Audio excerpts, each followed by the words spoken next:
you know, what we can, and social. Yeah. It changed, and Siri hooked that into Siri now. What can Siri do about that? You know, already there's a service called Goby, Goby, that you can say, I'm here.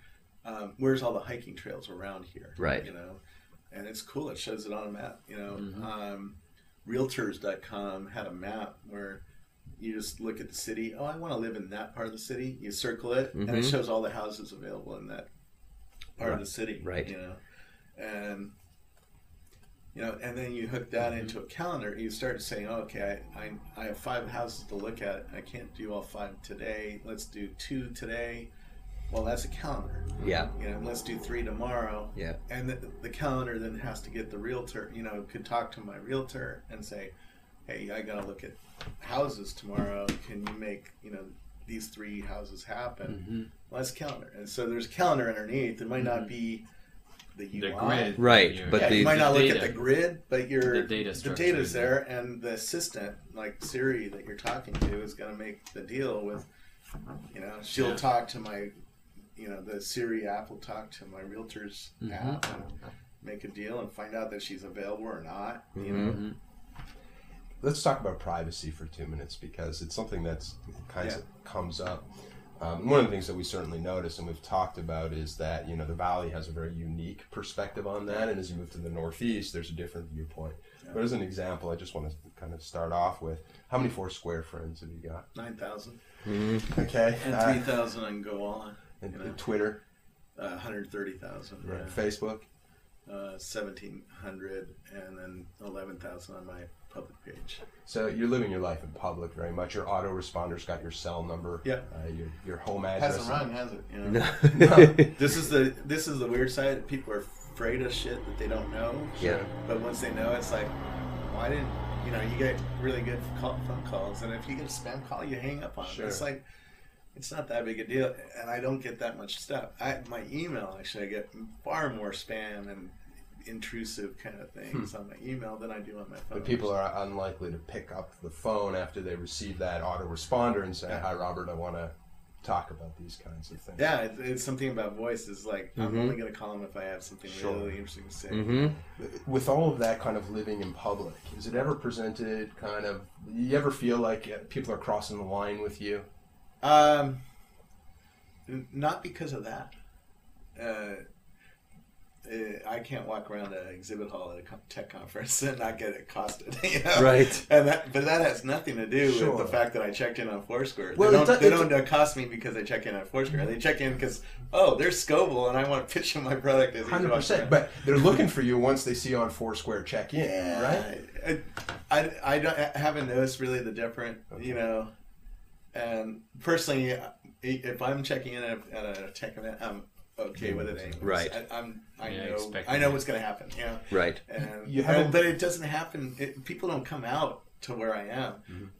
You know, they just see. It's very weird. People aren't using these tools to really get to that level of stockiness. Because you hear a lot about it, but I think it's paranoia. Yeah, I can see the fear, and I'm actually worried about other things. So if we all live in public and I can watch you all day long, now I can see patterns in your life that you might not even know exist.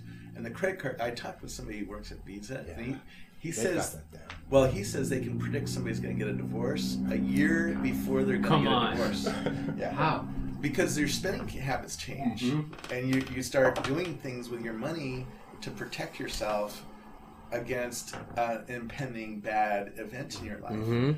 And so and the CIA is doing this, right? How do they catch terrorists? They're looking for patterns. And if you have enough data and have enough people passing information back and forth, you can see those patterns.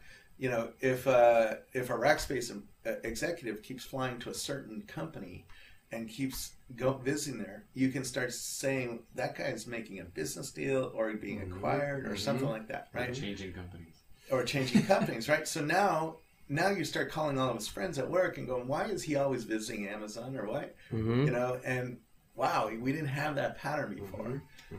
You know, that was opaque to us. Now it could be very visible, right? And so we're going to have different privacy concerns in the future than we have today. You know, it's a little weird for old people to put this data in, right? Because it's like, we didn't put our medical history up. And we don't talk about that, you know. Steve Jobs didn't want to share his kidney problem or his liver problem, right? But in the future, you're going to put that up on your blog so that the best doctor in the world is going to see that, or somebody who has the same problem as you and says, hey, I did the research and here's the best doctor and here's the newest medical science and here's the drug. You know, you better check this out and ask your doctor about this stuff, you know. And it's true. I interviewed a surgeon. He said the knowledge in medical stuff is changing so fast he's a Stanford, you know, lung surgeon who is like one of the best in the world. And he says everything he learned in medical school is completely obsolete 30 years ago. Right. And so now he uses an iPhone to keep track of what's going on in the world, you know. And he looks up your symptoms on the iPhone to make sure that the science didn't change in the last 24 hours. Because some doctor in Harvard, you know, or somewhere else in the world just, you know, discovered a new treatment or discovered a new, you know, way to deal with this, you know.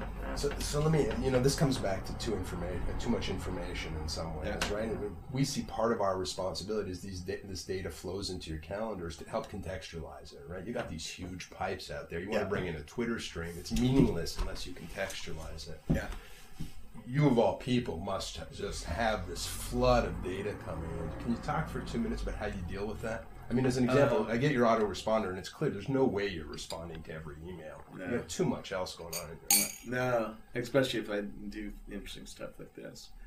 I look at it as surfing. You know, it's like the sea is really wet, and there's a lot of water there, and we don't care. We go surfing. You know, and we don't try to drink all the water. We don't try to understand it all. We just surf the wave. You know, and so a river of crap is coming through my life right now as we sit. There's a river of crap going through my screen. Sure. And when I get back online, I'll dive in and swim for a little while and then get out. And I don't feel guilty anymore that I can't do it all. Right. Are you comfortable that you're surfacing the most salient, the most interesting? I am always worried that I'm going to miss something, but on the other hand, I caught Flipboard, you know, and it was a stupid little pitch. I posted the pitch that they sent me. It's like, we have something we think you should see, and I had no clue who the company was. Oh, really? That's the way they approached you? Yeah. Did you not then connect Ashton to them? Was that? Yeah, but that was later. That was after I saw the product and I got excited by it. It's like, I don't, you know, it's the way, I mean, I'm looking for serendipity, and so that caught my eye. It's like, oh, here's somebody who is interested in, in my life, in my professional life, I have these things called battlefronts that I'm passionate about. Things like iPads and 3D cameras, right? 3D technology, right? Or you know, iPhones versus Android. That's interesting to me. iPhone versus Nokia, over. You know, iPhone versus. So if you pitch me something on one of those story arcs or battlefronts. I'm going to be more interested than if you pitch me some enterprise app that works with Excel 2.0. Right.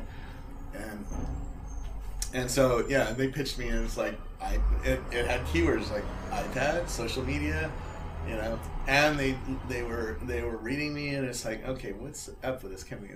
That was a different kind of pitch that I've seen. So, so I had to go and see it, and of course, I was like, oh, yeah, that's cool, you know.